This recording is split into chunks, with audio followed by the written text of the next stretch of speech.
This is Democracy Now!, democracynow.org, The War and Peace Report. I'm Amy Goodman. And I'm Nermeen Sheikh. Welcome to our listeners and viewers around the country and around the world. Police are searching for a white male gunman who opened fire inside a historic black church in Charleston, South Carolina, killing 9 people and wounding several others. The victims were attending Bible study at the Emmanuel African Methodist Episcopal Church when the attack occurred, shortly after 9 p.m. Wednesday night. At a news conference early this morning, Charleston Police Chief Gregory Mullen said 9 people had been confirmed killed. Dispatch received a call for a shooting that occurred at the Emmanuel AME Church on Calhoun Street in downtown Charleston. Charleston police units were immediately dispatched and arrived at that location. When we did, we initially identified 8 victims inside of the church that had suffered gunshot wounds. Earlier, we told you that there were 2 victims that were transported to MUSC. There was actually 1 victim that was transported to MUSC, and that individual is deceased as well. So we have a total of 9 victims that were involved in this very tragic situation that occurred last night. Charleston Church is one of the largest and oldest black congregations in the South. Killed in the attack was Reverend Clementa Pinckney, the church's pastor and a member of the South Carolina State Senate. A survivor told family members the gunman first sat in the church before rising and opening fire. The shooter told her he would let her live so she could tell others what had happened. Speaking this morning, Police Chief Greg Mullen warned people not to approach the suspect.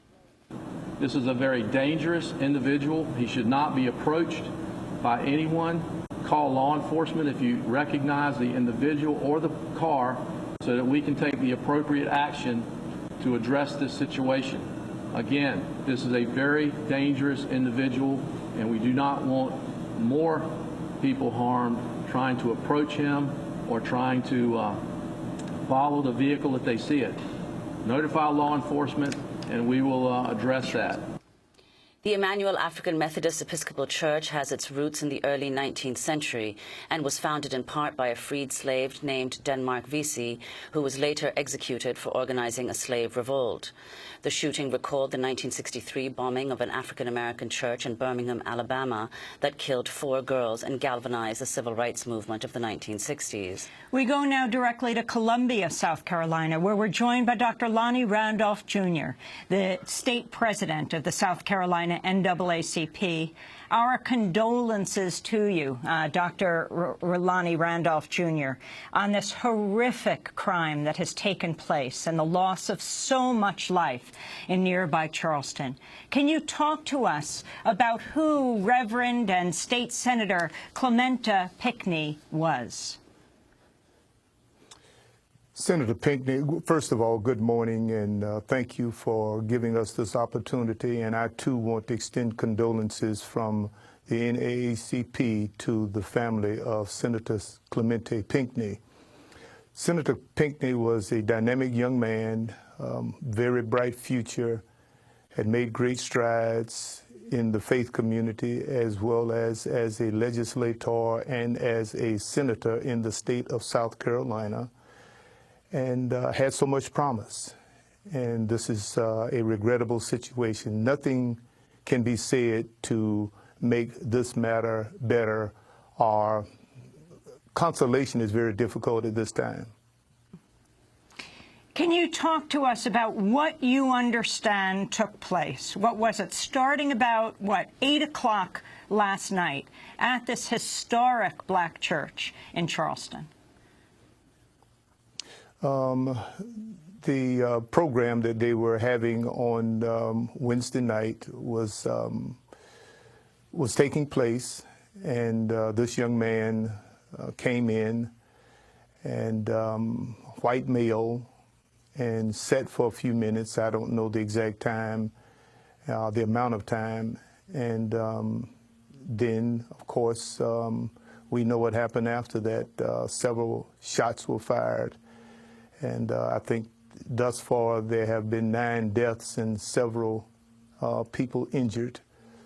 And that's about all we know. Law enforcement statewide has a bulletin out on this individual. And we do hope that persons will remain focused, peaceful, and assist in helping to capture this sick individual.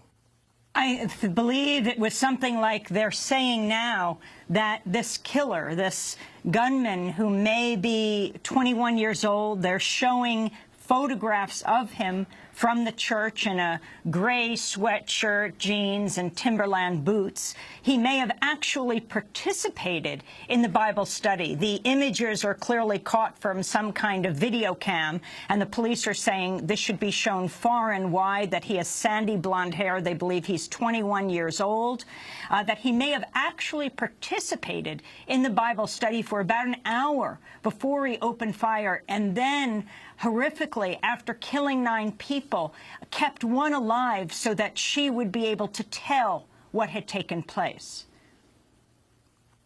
Well, I've heard several stories about what happened, and I will wait until law enforcement gives us an official report from the videos, both in the church as well as those on the street.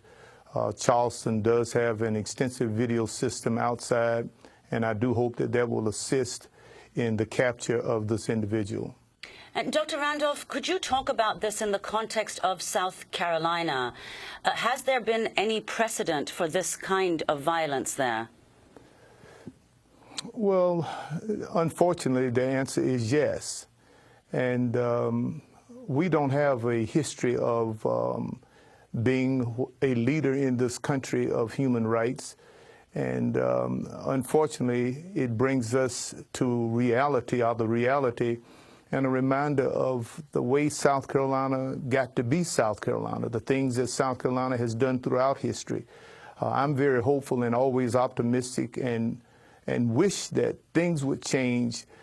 And we often criticize young people for their conduct, and we too need to look in the mirror and tell folks, maybe the older folks, we aren't setting the kind of example that we should set for individuals, regardless of who it is and regardless of what they do. But I don't see the human aspect of life the way that I would like to see it, that all people are treated in a fair, just, and equitable manner. This morning, one of our senators, a senator from Clarendon County, was on one of the earlier programs here. And he talked about just the climate in government in South Carolina. And while we may think that what we do only lasts Tuesday, Wednesday, and Thursday, and 6 months out of the year, the disrespectful things that we see that comes from government are things that we should work on. And the reason that we should work on them is that the people who are voters in the state should be the ones that decide that we will send people to our state house who will do the job of protecting all citizens and treating people fairly and equitably in the state. I don't know whether this individual will be diagnosed or if he has some type of mental illness, but our mental institutions are no longer assigned to taking care of those persons who have mental illness. We have some problems here, and I hope during my lifetime that I can see South Carolina taking a real serious step to improving the conditions of not just some people, but of all people in this state. Can you talk about the significance of Mother Emanuel, of the Emanuel AME Church, from Booker T. Washington to Dr. Martin Luther King? In the history of South Carolina, as well as the history of the AME Church, that church has always been on the forefront of advocacy and human rights and civil rights, much like its very beginning, the persons who founded the church. And it has a very rich history. I think it is the oldest AME church in South Carolina. And it's unfortunate, and I think the bigger picture is still the fact that this humane act took place in a community and in a state that should do everything it can to promote good and decency as opposed to some of the things that we see daily in the state. Well, Dr. Randolph, could you give us some instances of this? You alluded to disrespectful things that the government, the state government in South Carolina has done. Could you give specific examples of that? Well, again, South Carolina has a rich history of not being humane.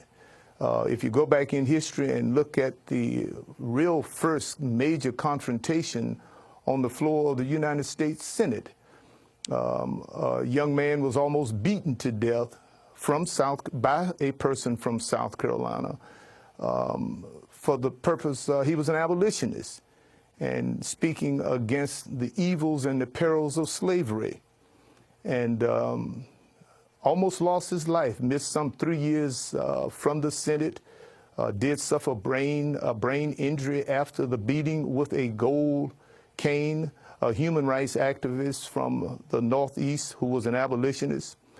And that was South Carolina. Of course, we know that in the area of civil rights, we've had persons speak out vehemently against the civil rights of all people. We were the first state in the country to succeed from the Union, to declare that slavery would not end in America, that we would continue to fight this country, kill 620,000 people, spend over $8 billion for the sake of promoting an agenda that was inhumane.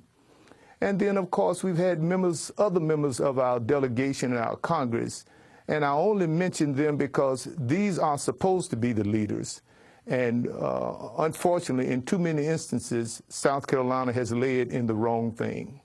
And of course, we still fly the symbol of the symbol of the Confederacy flies on our State House grounds. And what that does is that it tells people around the world that South Carolina does not care about everybody, that it is not humane in the way that it deals with its people. And of course, in Charleston, in this very place where the Emmanuel AME Church massacre has just taken place, North Charleston is where Walter Scott was killed, an African-American man killed by a white police officer who's now been charged with murder.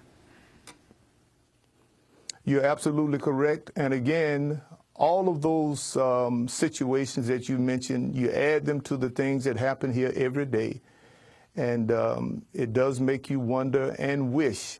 And I think I did hear one person on your program earlier say, one of your programs say that this should be a time that we should come together. Well, I disagree with that. We should come together all the time. Don't wait until tragedies and hostilities and the death of someone or persons take place.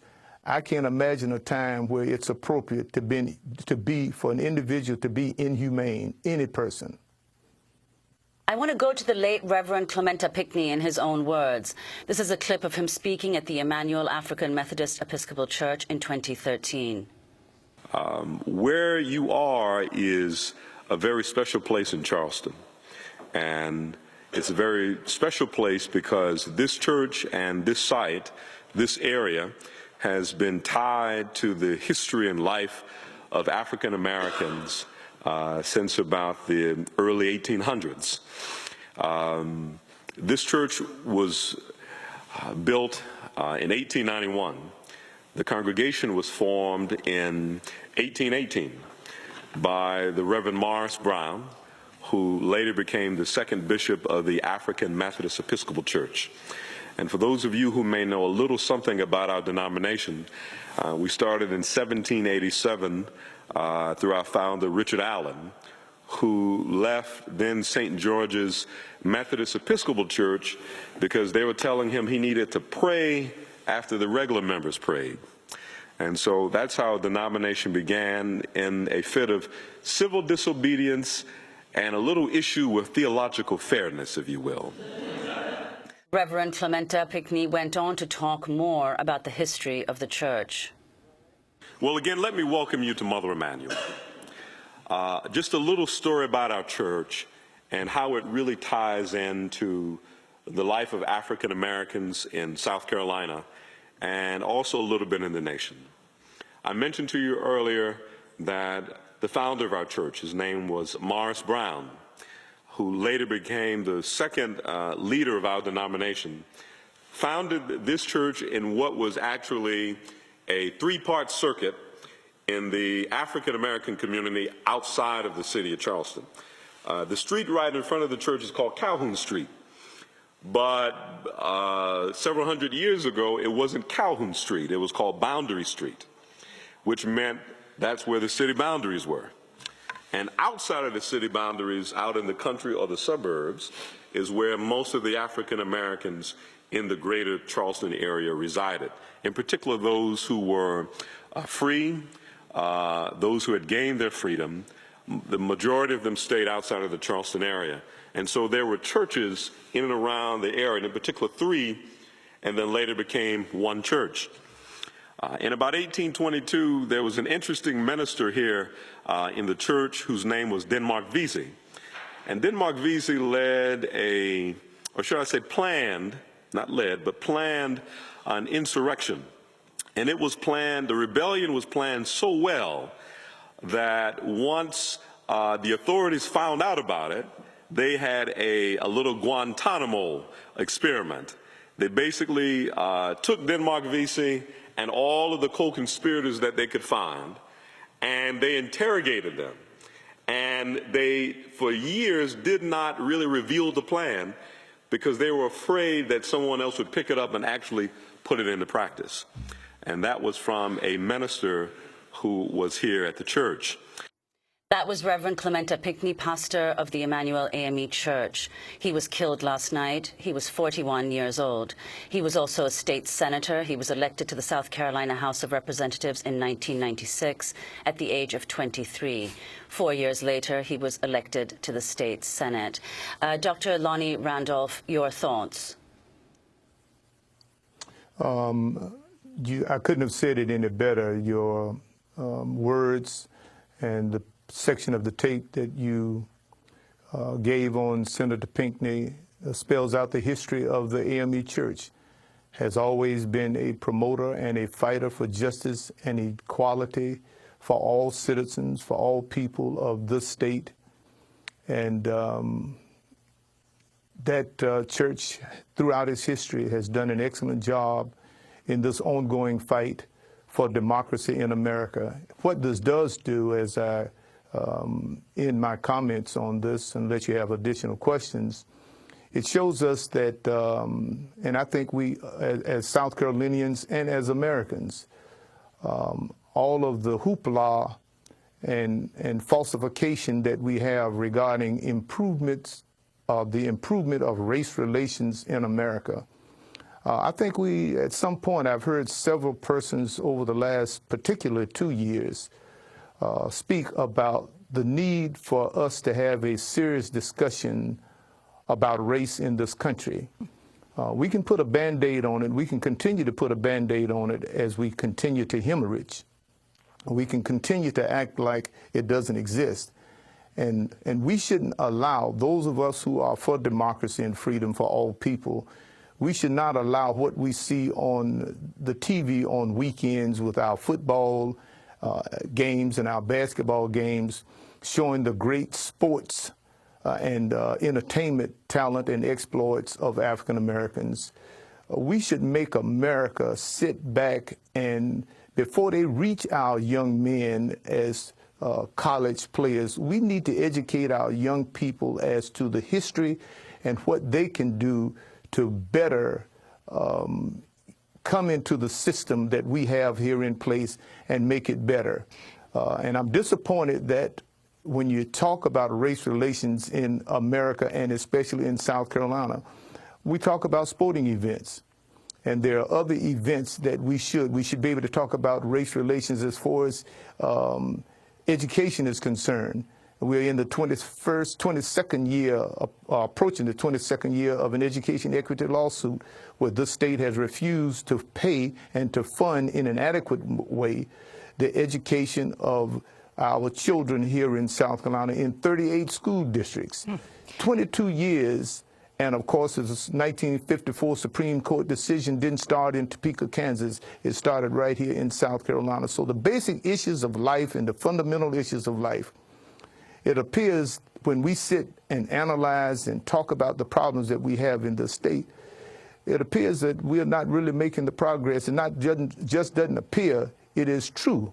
We haven't made the progress that people want you to think that we have. We still have a lot of work to do. Dr. Randolph, South Carolina becomes a major focus in a presidential election year. In fact, Hillary Clinton was with Reverend and State Senator Clemente Pinckney yesterday as she was campaigning, and Jeb Bush was supposed to come in today, but he has canceled his trip because of the massacre at Mother Emanuel. When State Senator Clemente Pinckney was on the floor of the State Senate, among the issues he has been pushing for are the video cams on the uniforms of police officers, and was seen as a moral center of the State Senate. As we wrap up, you're talking about the issues that need to be addressed. Can you talk about what State Senator Pinckney stood for when he was there outside of the church, what he has been fighting for, and what you think has to be the focus of national attention when all the country's media comes to South Carolina? The issues you're talking about are not very much focused on. Well, the issue is one of race. Again, we try to disguise it. We try to dress it up as football players, as basketball players, as track stars. And we don't touch the issue of human rights. And Senator Clemente Pinckney, I also attended the press conference on last week where the governor signed the bill dealing with body cameras. I celebrate that. I'm happy that it's been signed, but it's going to, if we continue on the pace where we are, when you talk about legislation and things of that nature, we should not have to wait 7 or 8 years before we receive adequate funding for cameras. Cameras really aren't going to solve a problem other than make people tell the truth. We've had persons in America who had body cameras and still killed persons of color with a body camera on. What we need to do is start talking about those persons who wear the uniform, those persons who take the oath of office to be in law enforcement. We need to talk about ways to get better individuals into those professions, individuals that are not connected with groups that are subversive and are anti-American and anti-human, because we still, unfortunately, have too many law enforcement departments across the state of South Carolina and across the country where we hire people because someone recommends them or because someone knows them, and not because they have the skills and the qualifications to be on the force of law enforcement agencies. I want to thank you very much, Dr. Lonnie Randolph, Jr., for joining us today from Columbia, South Carolina, State President of the South Carolina NAACP. Again, what we know at this point is in nearby Charleston, at the historic black church, the Mother Emanuel, the Emanuel AME Church, last night about 9 o'clock, a white male gunman believed to be about 21 years old with sandy blonde hair, standing about 5'9", opened fire in the church, killing 9 people, wounding several others. The victims were attending Bible study at the Emanuel AME Church when he opened fire shortly after 9 p.m. on Wednesday. The police, the mayor, are calling this a hate crime. They're saying whoever he is, they're distributing his picture widely, is extremely dangerous. This is Democracy Now! We will, of course, continue to follow this story, this tragedy, this horrific crime.